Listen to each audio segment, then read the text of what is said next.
Et oui, je bosse en musique classique.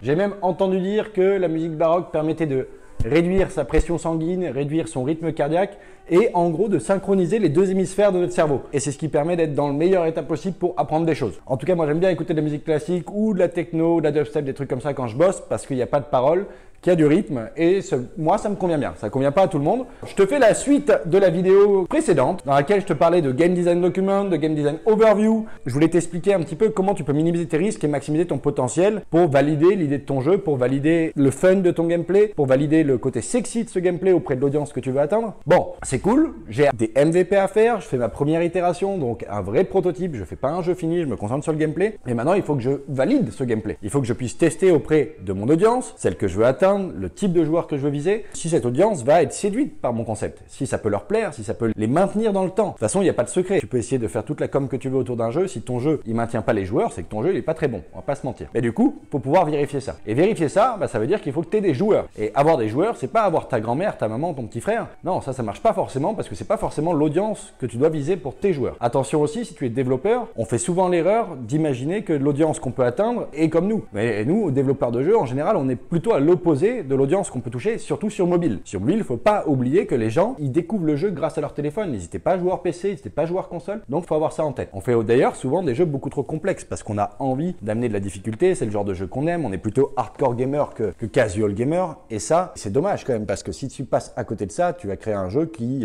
n'est pas fait pour l'audience que tu veux viser, qui ne trouvera pas son audience, qui sera le cul entre deux chaises parfois même. Donc, il faut être prudent. Aujourd'hui, on va donc se concentrer sur comment on peut tester ces jeux. Je vais te parler de tests sur iOS dans un premier temps. Tu peux faire la même chose sur Android, mais moi je préfère étudier sur le marché iOS. C'est un marché qui est plus rentable, c'est un marché qui est très observé par tous les éditeurs du monde. Et donc si tu veux pouvoir demain maximiser tes chances de pouvoir devenir libre et indépendant en vivant de ta passion pour la création de jeux, ça serait pas mal de s'intéresser à ce marché en particulier. Et donc ce qu'il faudrait faire, c'est aller acquérir des joueurs. Maintenant, combien on doit acquérir de joueurs? Ça va dépendre de la taille de ton audience cible, de ta population cible. L'avantage du mobile, c'est qu'il y a énormément de population. Donc si tu fais de l'hyper casual game, tu as une audience très grande en termes de population atteignable. Mais du coup, quel échantillon on va devoir prendre? Moi, je me rappelle de mes cours de physique. D'ailleurs, je remercie mes profs de prépa, si vous me regardez. Je me rappellerai toujours, ça m'a marqué. On me disait que à partir du moment où tu as un échantillon de 1000 personnes, tu as une stat qui est fiable avec une marge d'erreur assez faible. Depuis, j'ai lu d'autres études et apparemment, c'est quand même variable en fonction de la taille de la population. Mais le chiffre de 1000 reste un bon chiffre statistiquement. Tu peux descendre un petit peu peut-être. Nous, on estime qu'entre 500 et 1500 joueurs à qui c'était un bon chiffre. Mais bon, donc on essaie plutôt de targeter les 1000. Pour ça, il n'y a pas de secret. Soit tu as une communauté dans laquelle tu peux trouver des joueurs de ton audience, et dans ce cas-là, tant mieux, tu n'as pas à dépenser d'argent pour essayer de les atteindre, en espérant qu'eux veuillent bien le tester. Et sinon, il y a la solution évidente pour tout le monde, mais qui n'est pas le choix fait par beaucoup de monde, parce qu'il faut dépenser un peu d'argent, c'est la pub. Évidemment, aujourd'hui, tout est régi par de la pub, et puis l'avantage, c'est qu'aujourd'hui, il y a tellement de données, en particulier chez les Facebook et autres, que tu peux atteindre potentiellement l'audience que tu veux viser en faisant bien tes campagnes publicitaires. Donc, moi, je pense que c'est un bon choix de passer par la régie publicitaire, quelle qu'elle soit, mais Facebook me paraît être une bonne idée, pour générer des téléchargements pour ton jeu. Maintenant, ça va te coûter un peu d'argent. Je sais que ça peut en rebuter certains, mais comprends bien une chose, si tu n'es pas prêt à investir de l'argent sur toi pour te former, pour suivre des cours, pour tester des choses, pourquoi pas acheter des assets pour aller plus vite, pour investir dans un logiciel qui viendra te faciliter ton travail, pour acheter des livres pour te former, et idem pour comprendre si ton jeu a du potentiel. Je te rappelle que si jamais tu veux faire un business, il va falloir être prêt à investir sur toi. Ou alors, il y a peu de chances que tu réussisses à progresser. C'est d'abord dans le mindset. Si tu comprends qu'il y a un intérêt à investir sur toi, en temps, en argent, en énergie, ou sur ton projet, alors tu maximises déjà les chances de faire avancer ton projet. Si tu n'es pas dans cet état-là, je t'invite à vraiment prendre du recul sur ton état d'esprit, à essayer de comprendre quelles sont tes motivations profondes et à vraiment te mettre dans cette voie de « Ok,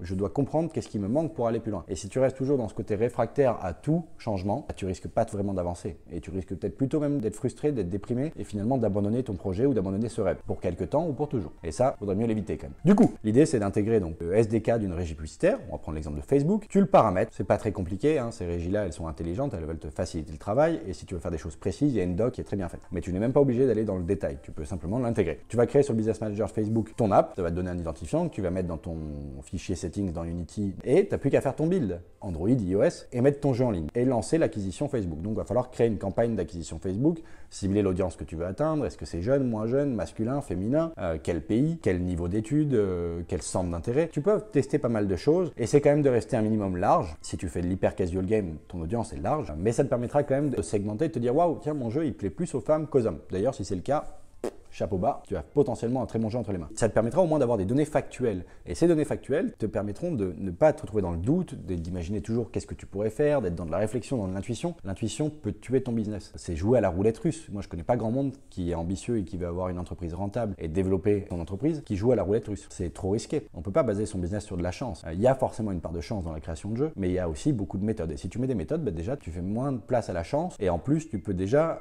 apporter des choses de meilleure qualité. Et si en plus tu as un peu de chance, tu as beaucoup plus de chances d'avoir un hit game, tout simplement. Donc tu es sur ton business manager, tu vas créer ta campagne et tes audiences que tu veux cibler et tu lances une campagne. Et là, va falloir dépenser un peu d'argent. Mais du coup, combien ça coûte? Il n'y a pas de règle exacte parce qu'un coût d'acquisition, par définition, il est variable. C'est en fonction de l'offre et de la demande, c'est en fonction de ta publicité si elle est performante, si le trailer de ton jeu avec lequel tu fais ta pub est sexy, s'il plaît, s'il attire le regard, s'il donne envie de cliquer pour en savoir plus et de télécharger le jeu. Tu peux faire de l'A/B testing d'ailleurs sur tes pubs et je te le conseille parce qu'un trailer d'un même jeu, d'une même version d'un jeu où tu changes juste l'ordre du trailer, tu as 30 secondes et tu prends les 15 secondes dernières et tu les mets au début, ça peut déjà faire varier ton acquisition. Tout simplement parce que ce que tu montres sur les premières secondes de ton trailer va être très important pour capter l'attention du visiteur, du spectateur de ta pub. Aujourd'hui, il ne faut pas oublier que l'attention sur du mobile en particulier est de 3 à 5 secondes selon les réseaux. Et donc, ta pub de 30 secondes, ton trailer ne sera pas regardé en entier. Donc, il faut que tu captes l'attention dans les premières secondes pour maximiser tes chances d'avoir des téléchargements. Et dans ce cas-là, ton coût d'acquisition baisse. Mais donc, il faut faire des tests. Il n'y a pas de recette miracle. Mais quoi qu'il arrive, il faut que tu montres le côté fun de ton jeu dans un trailer gameplay de quelques secondes et dès le départ pour attirer leur attention. Ça, c'est très important. Du coup, pour revenir au coût,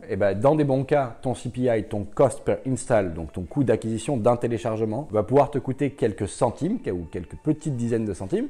Et dans ce cas-là, c'est plutôt pas trop mal, voire très bien. Et dans des cas plus mauvais, ça pourra coûter 1 euro, 2 euros, 3 euros. Et ça, sur des marchés de jeux hyper casual game, il y a peu de chances que tu les rentabilises. Ou alors, il faut qu'ils soient vraiment dans le top 1 mondial et que les gens restent très très longtemps dessus. Tu as des jeux qui monétisent énormément, mais c'est des jeux plutôt mid-core, voire hardcore, où il y a du contenu, beaucoup d'achats intégrés, ainsi de suite. Basé sur de la publicité, si tu n'as pas une rétention gigantesque dans le temps, rembourser un coût d'acquisition de quelques euros, ça va être plus compliqué. Mais au moins, ça te permettra de le savoir. Par exemple, ton projet, si tu obtiens des coûts de téléchargement à 3-4 euros, peut-être mets-le de côté, mets-le en pause et concentre-toi sur d'autres. Nous, on fait des protos 1 par semaine, on peut avoir de la variabilité de coût d'acquisition du simple au triple. Et forcément, on va plutôt peut-être se concentrer sur le simple, surtout si la rétention est aussi bonne que les autres, voire meilleure. Donc, tu vas essayer d'acquérir tes 1000 joueurs. Si tu sens que ça coûte beaucoup trop cher, tu peux la couper, comme ça tu conserves un peu ton budget publicitaire. Mais surtout, il ne faut pas être là en train d'actualiser la page toutes les 5 secondes. Quand tu lances une pub, une acquisition, ton algorithme de Facebook va tourner un petit peu, chercher l'audience, affiner le truc. Et il faut laisser au moins 3 jours, dans l'idéal même 7. Et qu'est-ce que tu vas devoir observer du coup pour comprendre si ton jeu est sexy, si ton jeu plaît, si ton jeu va maintenir les joueurs? Il va falloir que tu regardes la rétention. La rétention, c'est combien de joueurs vont être présents X jours après avoir téléchargé le jeu. Ça te permet de comprendre si les joueurs vont jouer régulièrement à ton jeu et longtemps dans le temps. Sur du marché mobile, tu peux commencer à estimer la rentabilité de ton jeu en observant juste une semaine de rétention. C'est pas des cycles de vie hyper longs sur les jeux mobiles, sauf les très bons jeux ou certains marchés. Mais sur de l'hyper casual game, c'est souvent des cycles de vie courts. Et donc, regarder juste la première semaine peut suffire. Tu vas regarder la rétention après 24 heures d'installation et après une semaine. Et si tu as des bons chiffres là-dessus, en gros, si tu as au moins la moitié de tes joueurs après 24 heures qui sont encore actifs et au moins un 5e après une semaine, tu as plutôt un bon jeu. Évidemment, tu peux faire mieux, mais tu peux aussi faire moins bien. Et moins bien,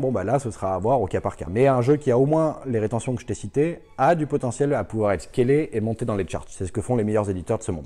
Évidemment, si tu leur amènes un jeu qui a encore des chiffres plus élevés que ça, contacte-les parce qu'ils seront ravis de te faire signer un contrat d'édition. Je te le souhaite. Et je peux t'aider d'ailleurs si jamais tu as des jeux qui font ces chiffres-là. Mais donc, observer la rétention et observer ton coût d'acquisition te permettra par la suite de calculer ta rentabilité potentielle, de voir un petit peu mieux comment ça se passe. Et pour ça, pour pas faire une vidéo trop longue, ce que je t'ai fait, c'est que je t'ai laissé le replay de la conférence que j'ai fait pour ce meetup. Il faut juste que tu cliques sur le lien dans la description pour y accéder et me laisser ton mail. Tu auras plein de choses expliquées un peu plus en détail, des questions aussi de quelques personnes qui étaient présentes et auxquelles je réponds. Donc ça te permettra peut-être d'avoir plus d'informations et tu verras à la fin de cette vidéo, j'explique également comment tu peux calculer cette rentabilité, faire des estimations en fonction des résultats de ton test d'acquisition au niveau de ton jeu. Voilà ce que je voulais te partager aujourd'hui. J'espère que cette vidéo aura pu te plaire ou t'intéresser et qu'elle peut même te donner envie d'aller plus loin et comprendre que tu as tout intérêt à faire des tests et que tu peux mieux comprendre comment peuvent performer tes jeux demain et comment analyser leur rentabilité potentielle pour minimiser tes risques et vraiment te concentrer sur le projet qui peut être le plus rentable. Il faut y aller avec méthode. Donc dis-moi un petit peu si ces méthodes, cette suite logique de processus te parle et te convient. Dis-moi également si toi tu appliques d'autres techniques ou si tu as peur de faire de l'acquisition publicitaire, donc payante, pour comprendre mieux si ton jeu fonctionne et peut plaire, s'il est sexy, s'il est fun, si tu as un blocage là-dessus et pourquoi ça te bloque. Voilà, partage-moi un petit peu ton ressenti, je me ferai un grand plaisir de lire tes commentaires, c'est toujours très agréable de vous lire. Et si tu n'es pas abonné à la chaîne YouTube, je t'invite tout simplement à cliquer sur le bouton rouge sous la vidéo pour rejoindre la communauté. N'oublie pas d'activer la cloche des notifications pour être notifié de chaque nouvelle vidéo que je mets en ligne. C'était Charles Gauthier, créateur de la chaîne Jeux Vidéo Pro. Je te remercie de m'avoir écouté et je te dis à très vite pour la prochaine vidéo.